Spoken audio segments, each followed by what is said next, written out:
Okay, we're going to talk about your dad a little bit.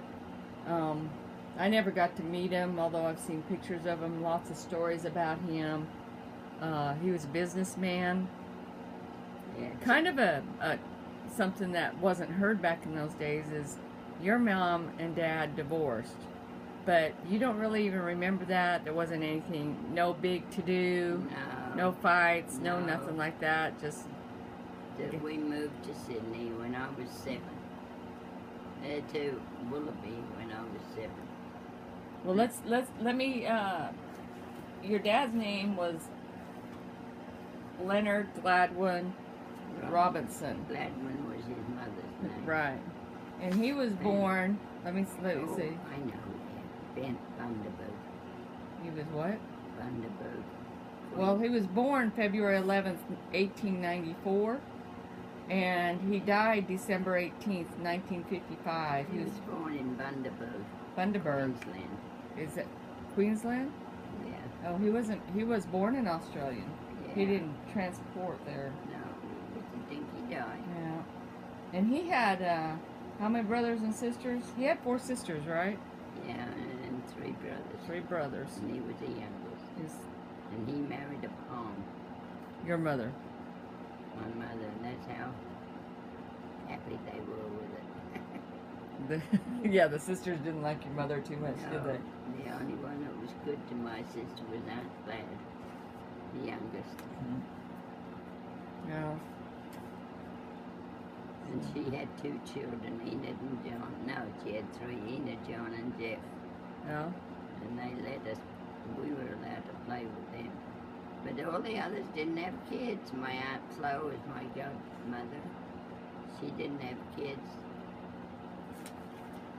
And one of the sister-in-laws was Dot, Aunt Dot. She married. She wasn't really. She was through marriage. Yeah, through marriage. She was good to us after we got grown up. You know, she got to know us. Well, let's get back to your dad. Because you tell me even he didn't live in the house. You said he was a ladies' man, right? Yeah. I could believe that. He was in World War I.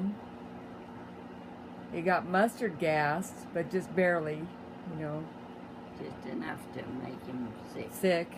And he had to get yanked out of the tropics because he was allergic to mosquitoes. Well, in the meantime, he became the governor of Lord Howe Island. Right. Well, that was later in years, wasn't it? No, it was in that time where he was big shot. He got when he came to Sydney, he got to stay at the big mansion there that was reserved for governors. Mm. You How know, old were you then? About 12. About 12?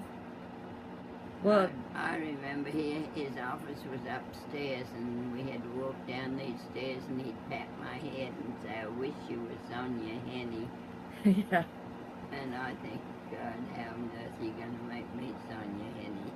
Because she was blonde-haired, blue-eyed, wasn't she? Yeah, Yeah. that cute little thing. He liked that little dainty blonde. Mm-hmm. And me, I had long... He wouldn't let me get my hair cut, though. No. He had definite ideas. When he first was starting out in business, because he was a businessman, when he first started out in business, he just sold billiards, didn't he? Or He what? billiards. The billiard tables, the felt on the billiard tables. During the Depression, he went door to door selling things, trying to get a little money, because nobody had money. And if he sold a billiard ball that day, he'd be happy. Mm-hmm. So, Did you know he has a patent on a windshield? Yeah, during the war he had that, and they confiscated everything. Yeah. But there's a patent on one of the windshield wipers that they put on the Jeeps during World War I think it was. Yeah, one of them. Yeah. World War II. Was it World War II? Yeah. Because he was in World War I, but he was still involved with World War II somewhat. Yeah, I was old enough for World War II Mm-hmm. with the Japs. Yeah. Well, tell us about some of the things, because he didn't live in the house, but he was really involved in your life. Oh, every Saturday my mother would go to see him. And on Saturday. So they were still friends. Oh, yeah. And they discussed everything that I did. The period, school, he knew everything that I did. Yeah, because he took you out of the church going, do, do, do, do, do. He picked me out of and Lenny and I out of the Sallies. Mm. And he picked us out of the school and put us in another school. And when see, down there they have one minister of education that goes around to every school in the state. Every school, and every school takes exactly the same examination. They don't take different ones for different teachers. They take the same tests, and they're all sent back to the same building where they're all checked. So this way, no teacher can, pull favorites or anything. Right. And so anyway, this is the way it was, and I'm sitting in my classroom. I hadn't been there a month up at Crow's Nest. And he called my name out, and everybody turned around and pointed their finger at me. I said, oh no. And it was the Minister of Education wanting to know who I was, and please stand up, and blah, blah, blah. So why did he do that? Just checking on me, because Dad wanted to know, just like over here. No. He wanted to know how I was doing.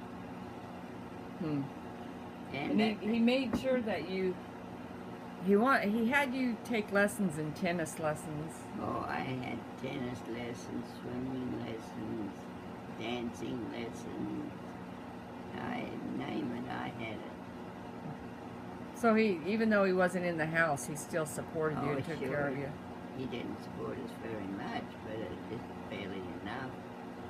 Because my mother always complained that the week I went to work, he cut my allowance off. Yeah. He was going to make sure you guys had some. I think he didn't want your mother having it, is what I think.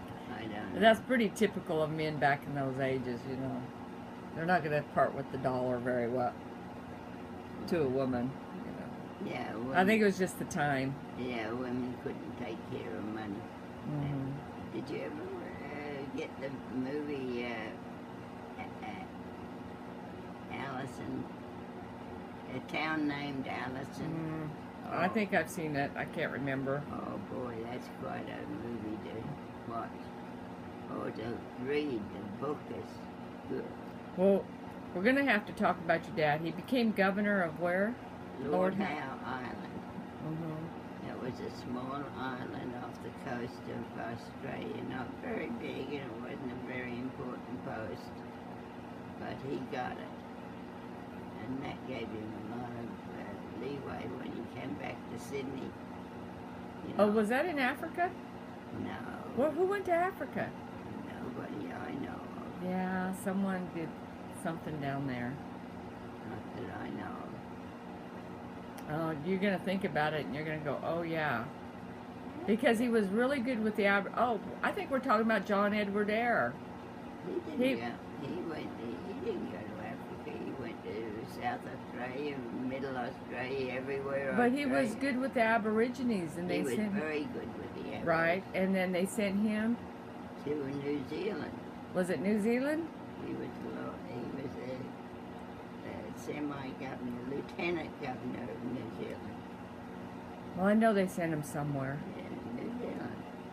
I thought it was Africa. No, they got a range of mountains named Eyre. You can look up there. Well, that's another story. But I thought they sent him to Africa. No. He didn't have any. Jamaica. They sent him to Jamaica. Yeah. That's what it was. That's because you made a joke when I went to Jamaica. You made a joke about that. Yeah, the 400. Yeah. Yeah, don't tell anybody who your ancestors were. Yeah, that wouldn't go over very well with him because I don't think he did very well in Jamaica. Well, he did and he didn't. He was gone the night of the uprising. There was an uprising where 400 were killed. Yeah. And he wasn't there. He should have been there, but he wasn't. He was at a dance. And he got blamed for not being present. And that's when the 400 avos, or whatever the Jamaicans are called. Yeah. Yeah, because you told me not to talk about that when I was down there. Yeah. It's- Don't So. say, well, my ancestors helped them. Mm-hmm. They got a big statue with all their names that were killed that night. Yeah. Well, we won't talk about that right now. I just wanted to touch base on your dad. He wasn't in the house, but he did keep an eye on you guys. Oh boy, did he ever.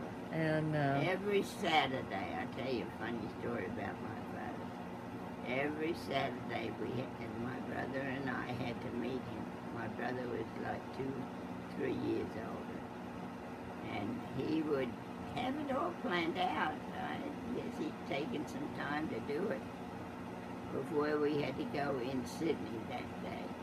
He said, "This is your city, you must know about it." See, that's how come the newspapers come out.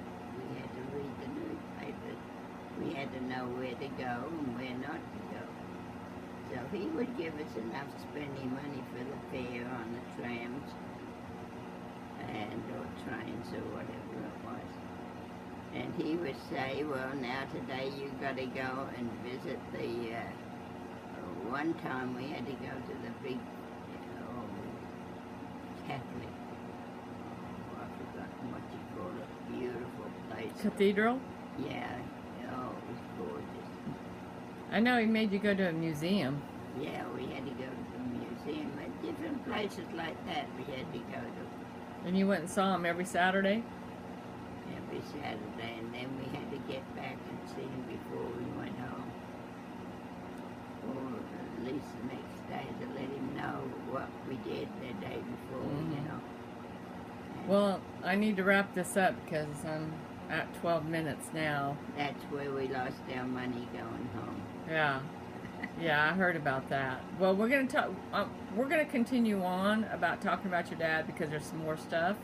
But I'm gonna wrap it up at this point. It's a good stopping point. He So, never with me only once when I took the pair. well, we're gonna talk about that. But hold on. Let's say bye. Bye, Dad. Yeah, your brother put you up to that. But say bye. Bye. I'll see you later. Well, I hope you don't see him too soon. Okay, since he's not here. Oh. All right. Bye.